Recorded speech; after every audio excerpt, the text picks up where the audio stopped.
React Redux example.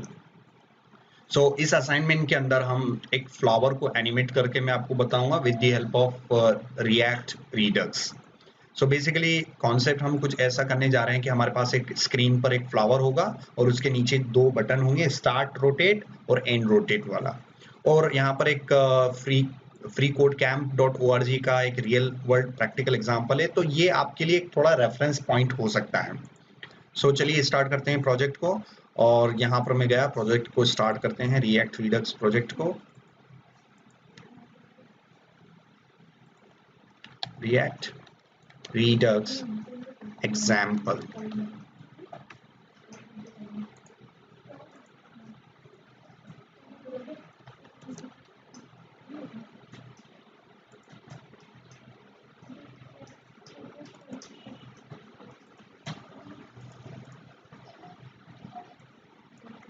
और यहाँ पर जो है आपने npm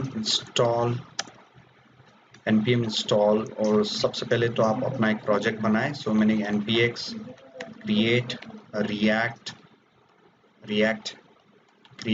app और यहाँ पर redux example से मैं एक प्रोजेक्ट क्रिएट करते हैं, npx create react app। सो ये पैकेज इंस्टॉल हो गया है ऑलमोस्ट। और तब तक मैं जो है ये एक फ्लावर मैंने इंटरनेट से सिलेक्ट कर लिया है। फ्लावर आपका पीएनजी होना चाहिए, ये चेकबॉक्स व्हाइट और ग्रे चेकबॉक्स वाला इमेज होना चाहिए। ये पीएनजी इमेज है बेसिकली। इसको राइट क्लिक करके आप सेव कर सकते हैं और इसका जहाँ पे भी आपका प्रोजेक्ट है वहाँ पर आप सेव करें। सो डी के अंदर, प्रोजेक्ट के अंदर, और React Redux example, and then इसके अंदर पब्लिक के अंदर जाके आप एक फोल्डर बना सकते हैं। यहाँ पर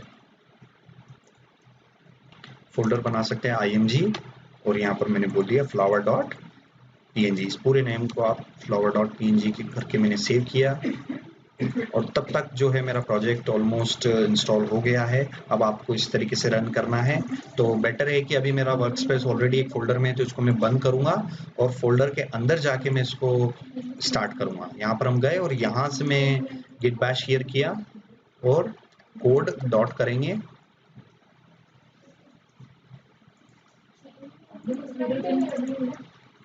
और जो है पब्लिक के अंदर मेरा img फोल्डर के अंदर है बेसिकली कोड, और रिएक्ट के अंदर मैं जाऊंगा app.js के अंदर। और ये देखिए यहाँ से हम लोगो जो है इंपोर्ट करवा रखा है। सो मैं इसको कोलैप्स किया। देखो ऑलरेडी एक लोगो है। अगर मैं इस एप्लीकेशन को रन करके बताऊं तो मैं यहाँ पर npm स्टार्ट किया मैंने, और svg फाइल को मैंने करंट डायरेक्टरी से इंपोर्ट करवा रखा है, तो मैं इंपोर्ट करवा लूंगा मेरे लोगो को। तो यहाँ पर इंपोर्ट किया, इसको मैं बोल सकता हूँ लोगो टू फ्रॉम, और यहाँ पर मैं ./ अगर करूँ, आप देखिए एप्लीकेशन रन होगी 3000 पर।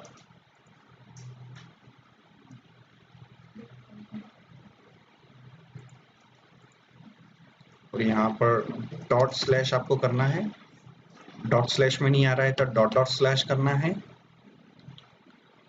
पब्लिक फोल्डर पे जाना है, ./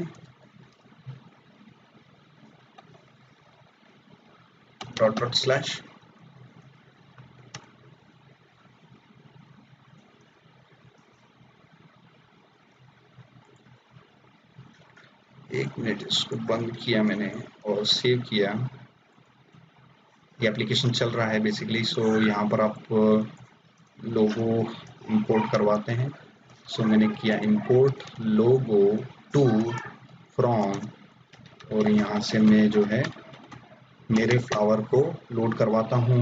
और मेरा फ्लावर है पब्लिक के अंदर img फोल्डर के अंदर, और यहाँ से मैंने इसको इंपोर्ट करवाया और इसको मैंने नेम दे दिया लोगो 2 के नेम से रीनेम कर दिया। अब रिफ्रेश करवाते हैं and public field outside the project src, और g डॉट, और फाइल का नेम है flower.png, flower flower.png।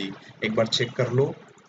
सो src public img flower .png। So ये मैंने किया एंड देन रिफ्रेश किया इसको। You attempt to import which falls outside the project SRC, relative imports outside are not supported. So ठीक है, हाँ SRC फोल्डर के बाहर ये एक्सेस नहीं कर पा रहा है, तो इसको बेटर है कि हम इस इमेज फोल्डर को यहाँ से कट करके इसको SRC फोल्डर में पेस्ट कर देते हैं, यहीं पर पेस्ट कर देते हैं। तो मैंने यहीं पर पेस्ट किया। अब जाके मैं इसको जो है यहाँ से मैं अगर इंपोर्ट करवाऊँ करंट एड्रेस से, सो डॉट / किया, देन IMG के अंदर, एंड देन मैं इसको बोलूँगा flower.png। सेव किया, देखो कंपाइल अब हो रही है और ये SVG का कोई काम नहीं है, तो मैंने SVG को यहाँ से हटाया, सेव किया एंड देन आउटपुट आप देखेंगे, रिफ्रेश करेंगे तो ये फ्लावर आ रहा है। अब देखिए कि ये चेकबॉक्स आ रहा है, तो एक्चुअल में जो ये रियल PNG इमेज नहीं है। तो बेटर है कि अगर आपको फोटोशॉप आता है तो फोटोशॉप में आप इसको ट्रिम कर सकते हैं। सो यहाँ पर मैं सॉफ्टवेयर्स में गया और मैंने फोटोशॉप ओपन किया। सो फोटोशॉप ओपन हो रहा है। बेटर है कि आप एक्चुअल PNG ढूंढ के लाएं, और नहीं तो आप फोटोशॉप में उस ट्रांसपेरेंट एरिया जो आपको लग रहा है ट्रांसपेरेंट है मगर वो एक्चुअल में ट्रांसपेरेंट नहीं है, तो आप उसको हटा सकते हो। डबल क्लिक किया आपने और आप अपने जो है इमेज को ओपन करें, प्रोजेक्ट्स में गए और इलेक्ट्रॉन या रीडक्स आपने लिखा, रीडक्स एग्जाम्पल, इसके अंदर गए, SRC के अंदर गए, IMG के अंदर गए और इस इमेज को लिया, ओके किया।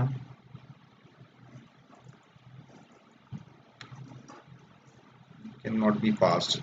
सो इस रिक्वेस्ट को प्रोसेस नहीं किया जा सकता है, तो बेटर है मैं MS पेंट में इसको ओपन करूं। सो ओपन डी प्रोजेक्ट और रीडक्स एग्जाम्पल SRC, ये हुआ, और इस फाइल को आप सेव करें, एज अ PNG सेव करें और यहीं पर ओवरराइट कर दें। यस, ये बंद किया। अब फोटोशॉप में ओपन किया, उसी फाइल को वापस से ओपन करेंगे, अब कोई दिक्कत नहीं आएगी।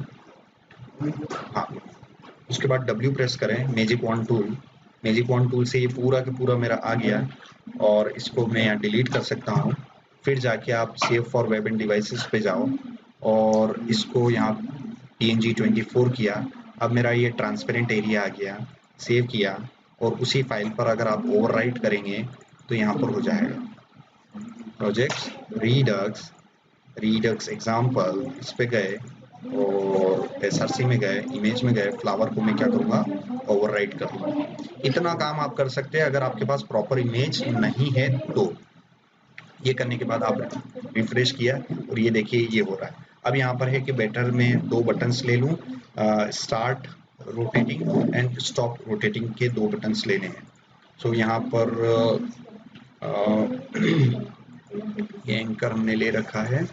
सो यहाँ पर मैं कुछ बटन्स ले लेता हूँ।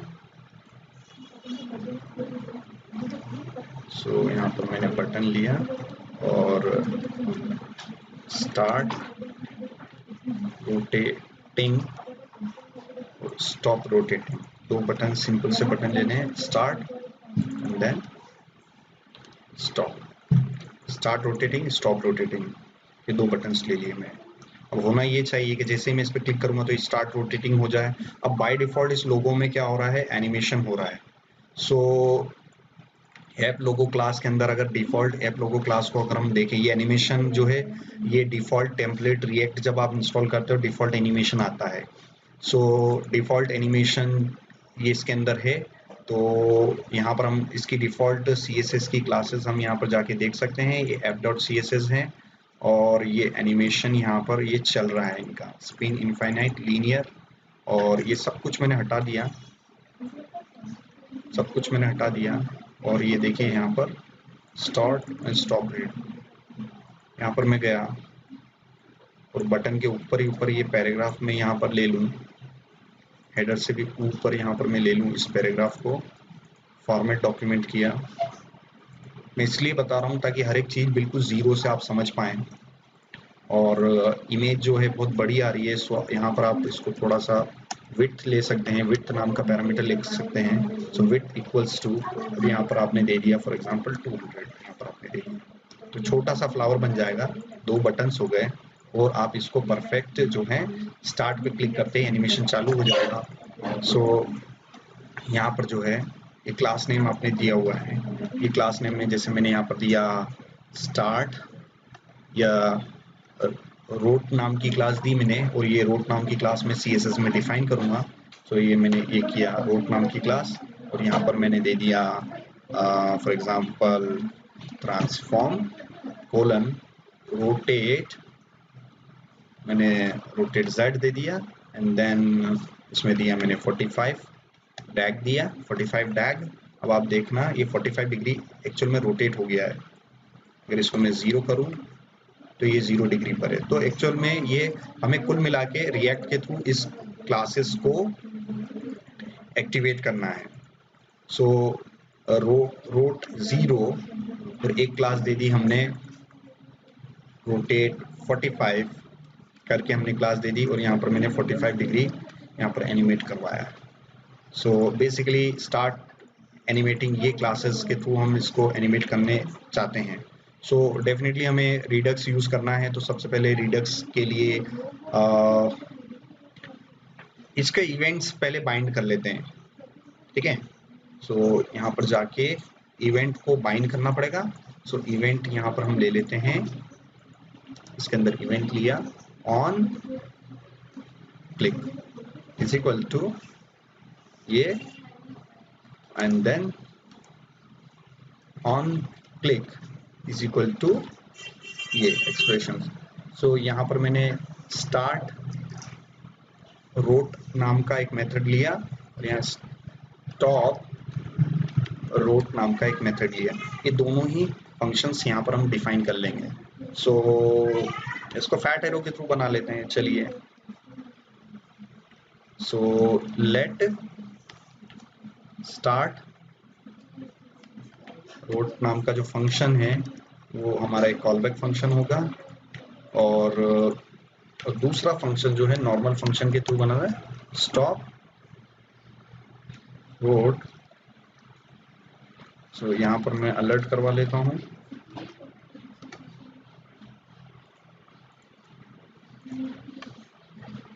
ये तो देखते हैं क्या हो रहा है। रिफ्रेश किया, क्लिक किया, ओके आया, क्लिक किया, ओके आ रहा है, ठीक है। तो हमारे जो फंक्शंस हैं वो भी हो गए हैं बेसिकली। अब जो है आपको इस वाले के अंदर आपको थोड़ा बहुत फॉलो करना पड़ेगा। तो हमें कुछ एक्शंस लेने हैं, स्टार्ट एक्शंस डिफाइन करने पड़ेंगे। सो एक रिडक्स की फाइल में बनाता हूँ, यहाँ पर फोल्डर बना लेते हैं रिडक्स नाम का। रिडक्स का फोल्डर बनाया, और रिडक्स के अंदर 3 ही कॉन्सेप्ट होते हैं, एक्शन, रिड्यूसर एंड स्टोर। सो तीनों की फाइल्स बना लेते हैं। सबसे पहले तो मैंने एक ही फाइल बना लेते हैं, चलिए index.js, जिसके अंदर तीनों कॉन्सेप्ट में यहाँ पर लिख देता हूँ।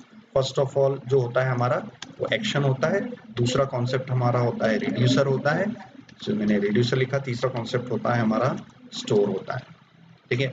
सो एक एक्शन बना लेते हैं। तो एक्शन क्या होता है, एक ऑब्जेक्ट होता है जिसकी प्रॉपर्टी क्या होती है, टाइप होती है, और टाइप में आपको यहाँ पर क्या देते हैं, स्ट्रिंग कांस्टेंट देते हैं। सो यहाँ पर मैंने स्ट्रिंग कांस्टेंट दिया। स्ट्रिंग आपको कांस्टेंट देना है, कांस्टेंट देना है। सो स्ट्रिंग कांस्टेंट आप डिफाइन कर लें। सो यहाँ पर मैंने स्ट्रिंग कांस्टेंट डिफाइन किया, लेट सो कांस्टेंट का नाम है रोटेट अंडरस्कोर स्टॉप, और उस कांस्टेंट की वैल्यू क्या होगी, यही वैल्यू होगी, ठीक है। सो कांस्टेंट है तो मैं यहाँ कॉन्स्ट कीवर्ड यूज करूंगा।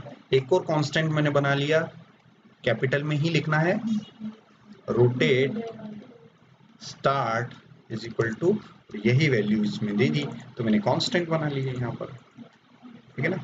सो एक्शंस क्या होते हैं, ऑब्जेक्ट्स होते हैं, और एक्शन रिड्यूसर्स जो होते हैं, यहाँ पर एक्शन रिड्यूसर्स जो हैं,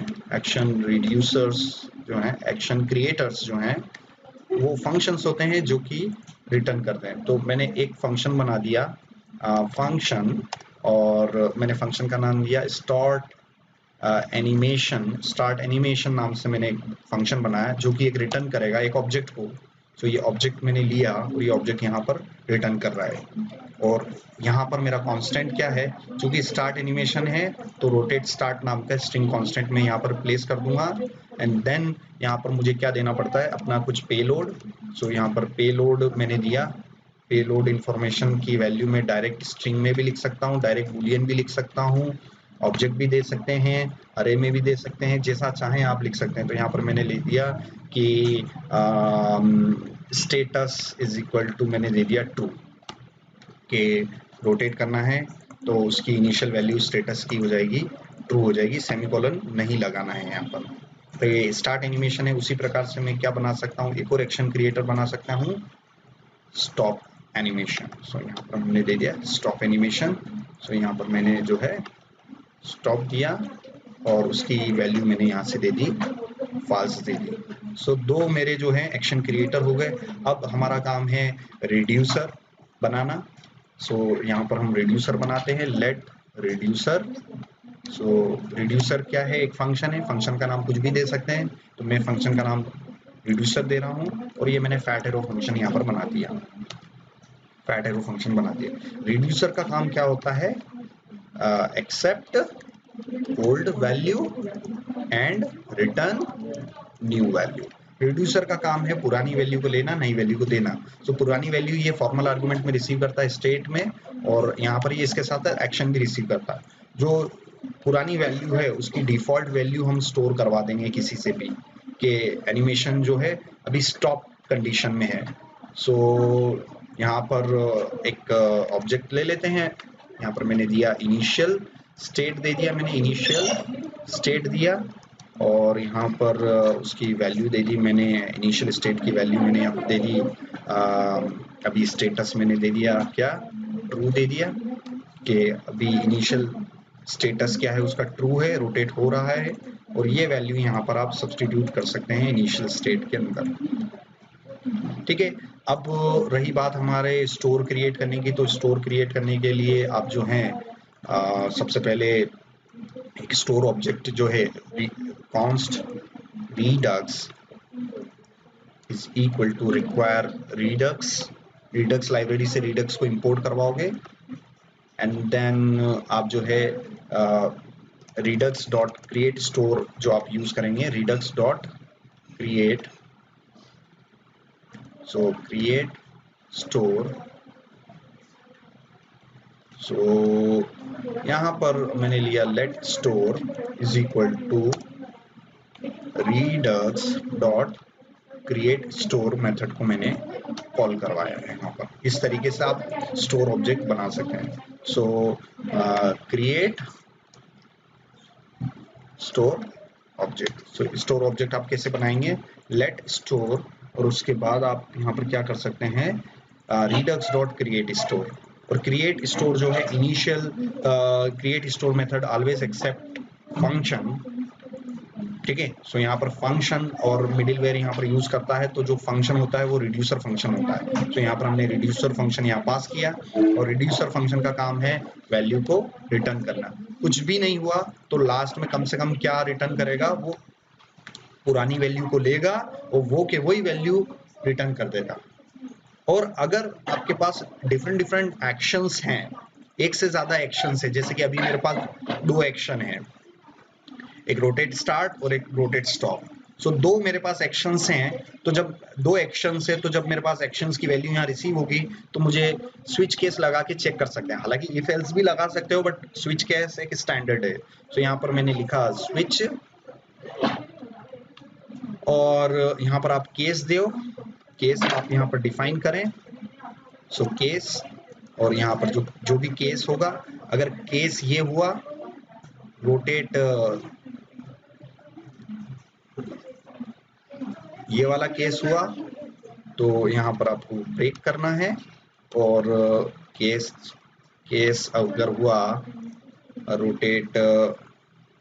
रोटेट स्टार्ट वाला केस हुआ तो यहाँ पर आपको करना है कोलन लगाया, फिर ब्रेक किया आपने, और ब्रेक करने से पहले आपका सारा लॉजिक रहेगा। सो यहाँ पर ये लॉजिक रहेगा, यहाँ पर ये लॉजिक रहेगा, और लास्ट में अगर कोई भी केस मैच नहीं हुआ तो अल्टीमेटली क्या होगा, डिफॉल्ट लोड होगा, और डिफॉल्ट हमें पता है कि क्या रिटर्न करवाना है, स्टेट रिटर्न करवाना है, इनिशियल वैल्यूज को। सो यहाँ पर जो है आपको रिटर्न करवाना पड़ेगा। सो यहाँ पर मैंने रिटर्न करवाया, कुछ ना कुछ ऑब्जेक्ट ही रिटर्न करना पड़ेगा, और यहाँ पर भी मुझे कुछ ना कुछ ऑब्जेक्ट रिटर्न करना पड़ेगा। ठीक है, सो ये हुआ। अब आप कंसोल लॉग करवा सकते हैं, स्टोर ऑब्जेक्ट आपको मिल गया है। अब स्टोर ऑब्जेक्ट को आपको जो है इसको आप चाहें तो यहाँ से आप एक्सपोर्ट भी कर सकते हैं। जैसे यहाँ से मैंने इसको कर लिया export default, then store, export default store, and then इस स्टोर ऑब्जेक्ट को आपकी जो एप्लीकेशन का जो स्टार्टिंग पॉइंट है वहां पर आप इसको इंपोर्ट करवा सकते हैं। इंपोर्ट स्टोर फ्रॉम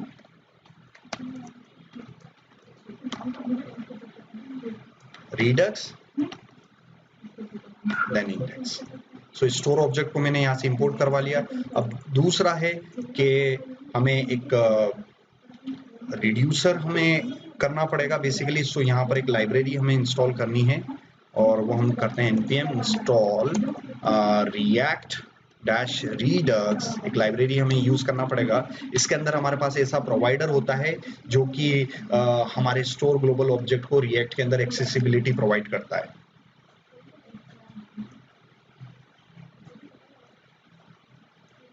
ये इंस्टॉल हो गया। अब जाके आप जो हैं यहाँ पर उसको इंपोर्ट करवाएं। जैसे मैंने इंपोर्ट करवाया प्रोवाइडर,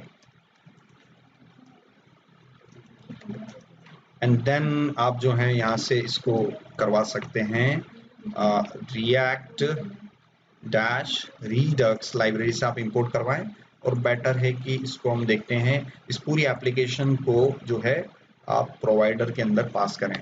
सो प्रोवाइडर पूरा ग्लोबल लेवल पर भी आप प्रोवाइडर हो सकता है, ठीक है, और यहाँ पर भी आप प्रोवाइडर में पास कर सकते हैं। कुल मिला के ऐप को प्रोवाइडर कंपोनेंट के अंदर पास करना पड़ेगा। सो यहाँ पर जो है आप बाहर ही आप ले हुए। सो ये प्रोवाइडर कंपोनेंट लिया और इस पूरे प्रोवाइडर कंपोनेंट को यहाँ पर पास किया। अब जाके आप इसको फॉर्मेट डॉक्यूमेंट कर लें। ये आपने ये किया। उसके बाद आपको यहाँ प्रोवाइडर कंपोनेंट के अंदर आपको स्टोर लेना है, और तो जब भी आप कोई कंपोनेंट बनाते हैं रिएक्ट के अंदर, अगर एट्रीब्यूट में आप कुछ लिखते हैं तो वो कहलाते हैं प्रॉप्स। तो स्टोर नाम का प्रॉप्स बनाया, और ये जो स्टोर वहां से जो आपने एक्सपोर्ट किया था ये आप यहाँ पर पास कर दें। ठीक है, और बेटर है कि हम इसकी प्रॉपर टेस्टिंग अगर करना चाहते हैं तो आप जो हैं इसको, इस स्टोर ऑब्जेक्ट को जो आपने इनिशियल लिया है इसको आप अपने विंडो ऑब्जेक्ट में स्टोर करवा लें। Window dot store is equal to store object. तो हमारे पास इनिशियल वैल्यू क्या होगी, इनिशियल वैल्यू हम देख लेते हैं। इनिशियल वैल्यू रिड्यूसर स्टेट, इस स्टेट में मैंने पास किया था इनिशियल, और ये यहाँ पर ये नहीं आएगा। और स्टेट वैल्यू, इनिशियल वैल्यू हमारी क्या हो सकती है, स्टेट ट्रू है, और एक्शन यहाँ पर हम देंगे एक्शन डॉट टाइप देंगे कि एक्शन टाइप अगर रोटेट स्टॉप है तो हमें क्या रिटर्न करना है, बेसिकली वो हमें रिटर्न यहाँ पर करना है। सो इनिशियल स्टोर की जो वैल्यू है वो मैंने स्प्रेड किया। ये 3 डॉट जो है स्प्रेड ऑपरेटर है। सो इस ऑब्जेक्ट को लेगा, वो इस ऑब्जेक्ट को लेगा, यहीं पर उसको वैल्यू स्टोर करवाएगा, और यहाँ पर मैं ले लेता हूँ स्टेट। सो ये स्प्रेड ऑपरेटर मैंने यूज किया। अब मैं करना क्या चाहता हूं, चूंकि रोटेट की वैल्यू अभी स्टॉप है तो मैं यहाँ पर किसको चेंज करूंगा, स्टेट, यहाँ पर स्टेट कॉलन, और इसको मैं कर दूंगा फॉल्स, क्योंकि मुझे ये रोटेट नहीं करना है। तो ये कि यही ऑब्जेक्ट आपने लिखा और ये आप यहाँ पर रिटर्न करवा दो, स्प्रेड ऑपरेटर है, और चूंकि एक्शन का नाम रोटेट स्टार्ट है तो इसकी वैल्यू मैं यहाँ से ट्रू कर दूंगा, एंड देन मैंने इसको रिटर्न करवा दिया। लास्ट में हमने ब्रेक दे दिया। सो ऑलमोस्ट देखना आप अपने नोट के अंदर कहीं पे भी कोई एरर तो नहीं आनी चाहिए। अब कंट्रोल सी किया, देन npm स्टार्ट किया मैंने, अब